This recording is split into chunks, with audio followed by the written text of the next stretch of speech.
যেখানে আগুন নেভেনি সেখানেই আবারও বারুদের গন্ধ। সিরিয়ার এক শান্তিপ্রিয় শহর আজ রণক্ষেত্রে পরিণত। প্রশ্ন উঠেছে, কাদের ইশারায় চলছে এই রক্তপাত?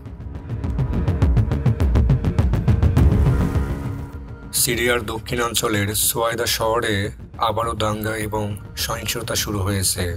দ্রুজ সম্প্রদায়ের আধিপত্য থাকা এই এলাকায় সাম্প্রতি নতুন করে গুলির শব্দ এবং মর্টারের বিস্ফোরণ শোনা গেছে। কয়েকদিন ধরে চলা রক্তক্ষয়ের পর শান্তি প্রতিষ্ঠার চেষ্টা ব্যর্থ হচ্ছে বলে ধারণা করা হচ্ছে। রয়টার্সের সাংবাদিকরা জানিয়েছেন, সোয়াইদা শহরের ভিতরে গুলির শব্দ শোনা গেছে এবং পার্শ্ববর্তী গ্রামগুলোতে মর্টার শেল আশ্রয় পড়তে দেখা গেছে। তবে এখন পর্যন্ত হতাহতের বিষয়ে নির্ভরযোগ্য কোনো তথ্য পাওয়া যায়নি।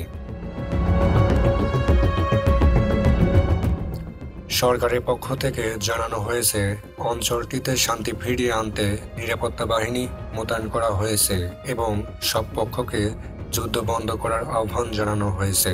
প্রায় এক সপ্তাহ ধরে চলা এই সহিংসতায় শত শত মানুষ প্রাণ হারিয়েছেন।